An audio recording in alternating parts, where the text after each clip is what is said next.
Thomas Friedman. Thank you very much. You know, as you were talking, I was just scanning the news and I was thinking about how the U.S. empire continues to eat itself up, from Yes. the inside out. And I was just thinking about this political circus that is going on right now, as they indicted Trump on fraud.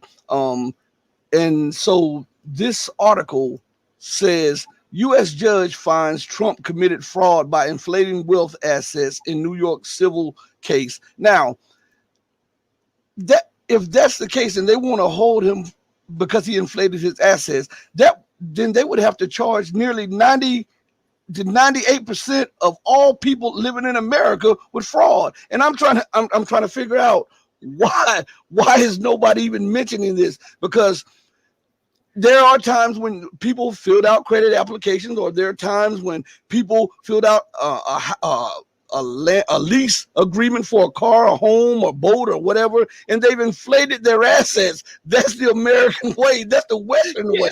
So why would they go after Trump? Is that a way to discredit him and to try to get something on him to keep him from running for president again? You've just reinforced the analysis you already made earlier. Of course, you're right, completely, 100%. But you pointed out just there, the more their policies come into. I'm not a Marxist, never have been, loathe it. But Marx stole a lot of good ideas from Hegel, who was a genius. And Hegel talks about these inherent contradictions in the dialectic, that people follow contrasting policies at the same time. Freud would say, they're being schizophrenic, they're being self-destructive, and they're in a state of cognitive dissonance. Hypocrites are that never believe they're hypocrites. Hypocrites are the most righteous people in the world. It's always the rest of the world that's kind of, out of control around them. And this is what we see here again, exactly as you said. First of all, their policies are unsustainable and have already failed and are collapsing. They do not dare admit this to themselves. Mm-hmm. So you have the situation where Janet Yellen, the Secretary of the Treasury, goes to China. And my God, they wheel out Henry Kissinger at age 100 because he has the Chinese. They know the Chinese respect him personally, and they wheel him out. And I think Kissinger is smart enough to know better. But, by God, he built the system. So, he has to do what he can to keep it propped up as long as he's still here, which actually could be another 200 years. I mean, but the point is, they're desperate. Janet Yellen goes to Beijing. Please, please, President Xi, please, leaders of China, stop, dumping your U.S. Treasury holdings. Give us a breathing space.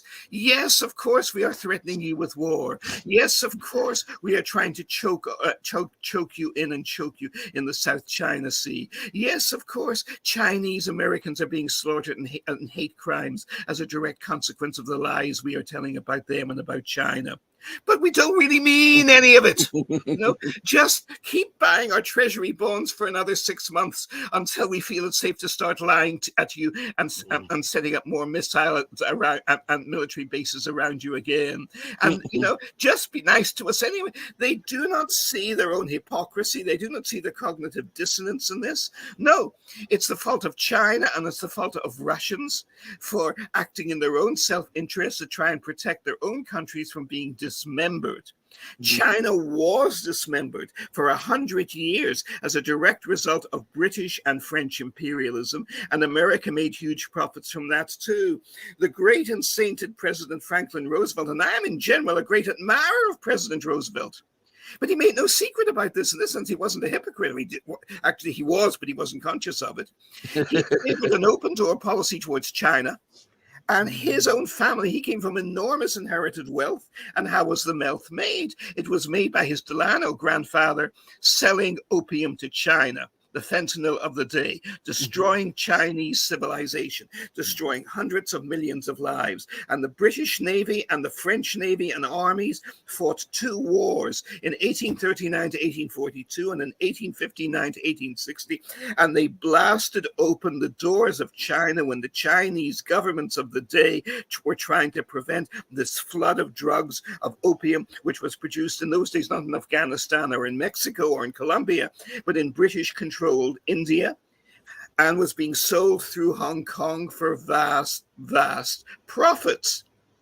And all the Chinese government was doing was trying to save its own civilization and hundreds of millions of its own innocent people from dying of drugs and dying of famine, because they were so, hundreds of million people were so drug addicted, they were not capable of doing any productive work anymore. Does that sound familiar in modern today? Because what went around has come around. It has already come around. Now, as